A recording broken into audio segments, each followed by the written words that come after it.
এরই মধ্যে কি কি আলাদিনের চেরাগ ঘষেছে ইউনূস, চলুন একটু অল্প বিস্তর জেনে নেই। ক্ষমতা দখলের পরপর ইউনূস গ্রামীণ ব্যাংকের 5 বছরের কর অব্যাহত দিয়েছে 2029 সালের 31শে ডিসেম্বর পর্যন্ত। অর্থাৎ গ্রামীণ ব্যাংকে কোনো কর দিতে হবে না, লাভ করবে, প্রফিট করবে, একটি পয়সাও রাষ্ট্র পাবে না। অনেক খরচ হয়ে গিয়েছে তো 5ই অগাস্টের জঙ্গি হামলায়, একটু উঠিয়ে নিতে হবে না? এরপর 666 কোটি টাকা গ্রামীণ কল্যাণের, যেটার সে চেয়ারম্যান, অর্থাৎ ইউনূস গ্রামীণ কল্যাণের চেয়ারম্যান, 666 কোটি প্লাস টাকা সে কর দেয়নি। ক্ষমতা দখলের পরপর এই আদালতের রায় কমপ্লিটলি মুছে দিয়েছে। কেউ কোনো প্রশ্ন করছে না যে ইউনূস তুই যে 666 কোটি টাকা কর দিচ্ছিস না, এই টাকাটা তো আমার রে। কেউ প্রশ্ন করছে না, প্রশ্ন করার কেউ নেই, প্রশ্ন করলেই তাকে জেলে পুরে দেওয়া হবে। এই ছাড়া তার যত পরিচিত লোকজন আছে, যারা গ্রামীণ ব্যাংক, গ্রামীণ কল্যাণ, গ্রামীণ টেলিকম, বিভিন্ন জায়গাতে তার সাথে দীর্ঘ সময় এই অর্থ লোপাটের সাথে ছিল, যেমন মোহাম্মদ আশরাফুল হাসান, নূরজাহান বেগম, এস.এম. শাহজাহান, প্রত্যেককে সে কোনো না কোনো প্রজেক্ট পাইয়ে দিয়েছে। বলা হয়ে থাকে মোহাম্মদ আশরাফুল হাসান ইউনূসের যত রকমের টাকার ধান্দা, যত রকমের অর্থ লোপাট, সেটা হ্যান্ডেল করে মোহাম্মদ আশরাফুল। এই মোহাম্মদ আশরাফুল, যার নেতৃত্বে কয়দিন আগে গ্রামীণ ইউনিভার্সিটির অনুমোদন পেয়েছে, ইউনূস পেছন থেকে কাজ করেছে। এত এত ইউনিভার্সিটির আবেদন কেউ পাচ্ছে না, কিন্তু ইউনূস তার গ্রামীণ সংস্থা গ্রামীণ ইউনিভার্সিটির অনুমোদন পেয়ে গেছে। শুধু গ্রামীণ ইউনিভার্সিটির অনুমোদন পেয়েছে, পিএসপি সুবিধাও পেয়েছে। আপনারা নগদ, বিকাশ এসব সার্ভিস দেখেন না, ডিজিটাল ওয়ালেট, ঠিক এরকম ডিজিটাল ওয়ালেট সার্ভিসের অনুমোদন বাগিয়ে নিয়ে গেছে। দৃশ্যপটে কে? ইউনূসের টাকা পয়সার প্রধান টাকা পয়সার সমন্বয়কারী মোহাম্মদ আশরাফুল হাসান আবারও সে দৃশ্যপটে হাজির। অর্থাৎ এখন এই ডিজিটাল ওয়ালেটের নামে হাজার হাজার কোটি টাকার বাণিজ্য। আদম পাচার করতেও ছাড় দেয়নি ইউনূস। ঠিকই শুনছেন, গ্রামীণ এমপ্লয়মেন্ট সার্ভিস নামের একটি সার্ভিস শুরু করেছে। না, সার্ভিস আলম নয়, এটা হচ্ছে আদম পাচার সার্ভিস। অর্থাৎ বিদেশে জনশক্তি নাকি রপ্তানি করবে, এটার জন্য লাইসেন্স পেয়েছে।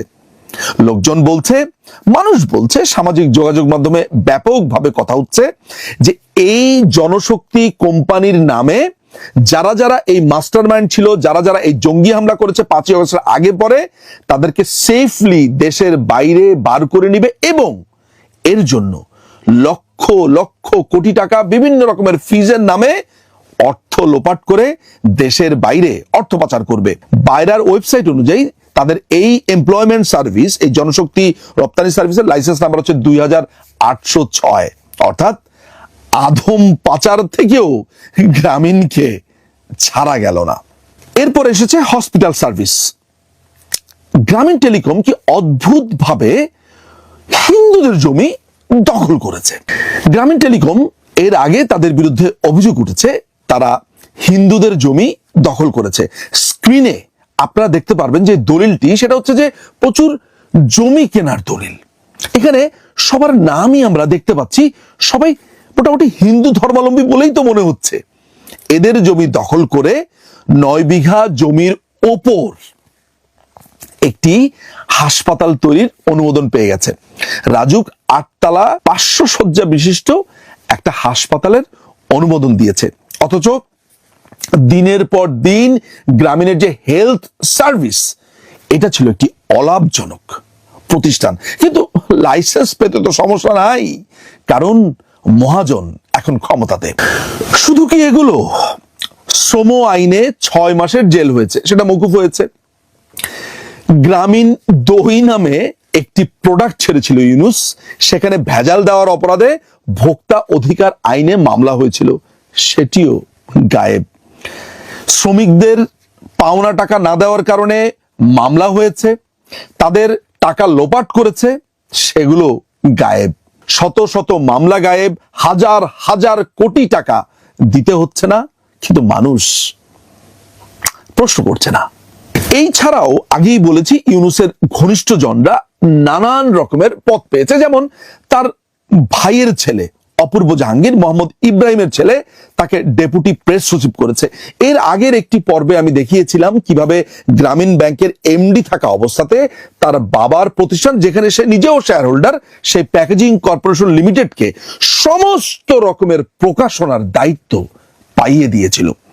ইউনূস নিজে যেমন চেরাগে ঘষে তার অর্থগুলো বের করে নিচ্ছে, কর মৌকুফের নামে এই ম্যাটিকুলাস ডিজাইনের জঙ্গি হামলাতে খরচ হওয়া সমস্ত অর্থ উঠিয়ে নিচ্ছে, একইভাবে তার সাঙ্গপাঙ্গদেরকে দিয়েও এই চেরাগের কেরামতি দেখাচ্ছে। আমাদের দেশে একটি কথা বলে যে মারে একটু নেড়ে চেড়ে দে, লুটে পুটে খাই, কিংবা আরেকটি কথা বলে সরকারি মাল দরিয়ামে ডাল। ওই লুটে পুটে দরিয়াতে ঢালা হচ্ছে না, পকেটে ঢালা হচ্ছে। সাধারণ মানুষ এগুলো দেখছে, বুঝতে পারছে কিনা আমি তো জানি না। সাধারণ মানুষ, বাংলাদেশের সাধারণ মানুষ এই 5ই আগস্টের জঙ্গি হামলা বুঝতে বুঝতেই তো তাদের অনেক সময় চলে গেছে, কিন্তু এই সাধারণ মানুষের হক, তাদের প্রাপ্য ট্যাক্সকে ফাঁকি দিয়ে ইউনূস যে এই লুটপাট করে চলেছে, সেই ভয়েস কোথায়, সেই প্রতিবাদ কোথায়? প্রতিবাদও মানুষ করছে না ভয়ে। প্রতিবাদ করলেই জেল, জুলুম, বাড়ি পুড়িয়ে দেবে, বাড়ি ভেঙে দেবে, আওয়ামী লীগ করেন এই অপবাদ দিয়ে আপনাকে হত্যা করতেও দ্বিধা করবে না।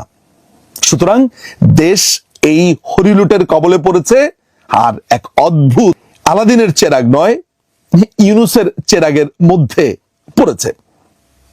যেদিন এই জনগণ বুঝবে বা প্রতিবাদ হয়তো বা করতে যাবে, সেদিন পিছনে ফিরে দেখবে এবং বলবে আমাদের তো সর্বনাশ হয়ে গেছে।